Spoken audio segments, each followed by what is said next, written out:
क्या आप लोगों को पता है कि अबॉर्शन के कौन से तरीके सेफ होते हैं और हम अनसेफ अबॉर्शन से कैसे बच सकते हैं? चले आइए इस टॉपिक पे बात करते हैं। मेरा नाम है डॉक्टर माला शाहानी और मैं as a consultant obstetrician and gynaecologist Altamash General Hospital में क्लिनिक करती हूँ। अबॉर्शन क्या होता है? Abortion means when there is a termination of pregnancy. Pregnancy के मवाद को हम कैसे साफ कर सकते हैं? अगर एक बच्चे की धड़कन नहीं आ रही है, एक फीटस ने अभी तक हार्ट बीट शो नहीं की हुई है। बहुत सारे सवाल पूछते हैं पेशेंट्स के, डॉक्टर मेरे लिए क्या क्या चॉइसेस हैं, क्या मैं मेडिकली टर्मिनेट कर सकती हूँ या मैं सर्जरी पे जा सकती हूँ? तो हमारे पास अबॉर्शन को सेफ तरीके से करने के दो तरीके होते हैं। एक होता है डीएनसी, एक होता है मेडिकल टर्मिनेशन, जिसमें हम पेशेंट को पिल्स देते हैं।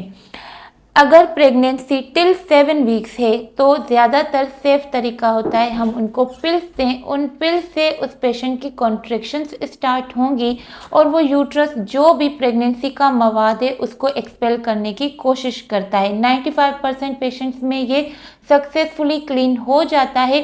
कुछ पेशेंट्स में अगर कोई कचरा रह जाता है या फिर वो उनका पूरे तरीके से अबॉर्ट नहीं कर सकता है तो हमें उनमें डीएनसी करने की ज़रूरत पड़ती है। 7 to 12 वीक्स तक हम प्रिफर करते हैं डीएनसी। डीएनसी में क्या होता है कि हम एक पेशेंट को शॉर्ट जनरल एनेस्थीसिया देते हैं ताकि वो पेन फ्री और रिलैक्स रहे। उसके बाद सर्विक्स को डायलेट करते हैं। डायलिटेशन के बाद एक सक्शन पाइप के ज़रिए प्रेगनेंसी के मटेरियल को इवैक्यूएट किया जाता है। ये दोनों ही तरीके सेफ हैं, लेकिन पेशेंट अपनी खुद चॉइस कर सकता है कि अगर वो 7 वीक से पहले भी डीएनसी करवाना चाहें वो करवा सकते हैं। उसके बाद काफ़ी patients over the counter medicines लेके एक डॉक्टर की सुपरविजन के बगैर ही दवाइयाँ खाते हैं अपने अनवांटेड प्रेगनेंसी को टर्मिनेट करने के लिए। ऐसी दवाइयों से उनमें हेल्थ रिस्क आते हैं, जैसे कि हैवी ब्लीडिंग। हैवी ब्लीडिंग की वजह से वो शॉक में जा सकती हैं और फर्दर कॉम्प्लिकेशंस हो सकती हैं। लाइफ रिस्क, डेथ रिस्क भी हो सकता है। उसके अलावा इनकम्प्लीट मिसकैरेज, यानी कि पूरी तरीके से वो यूट्रस क्लीन नहीं हो पाता है और जब वो प्रेगनेंसी का मटेरियल अंदर रहता है तो वो इन्फेक्शन में भी जा सकती हैं, सेप्सिस भी जा सकती हैं।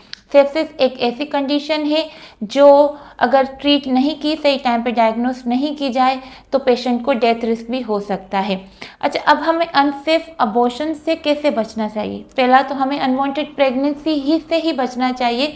उसके लिए जब भी आपको लग रहा है कि मैं प्रेगनेंसी नहीं करना चाहती तो आप अपनी गायनेकोलॉजिस्ट से मिलें और उससे उसके फैमिली प्लानिंग के मेथड्स डिस्कस करें, जिस तरीके से आप अनवांटेड प्रेगनेंसी से भी बच सकती हैं और अपनी हेल्थ को भी मेंटेन कर सकती हैं। शुक्रिया।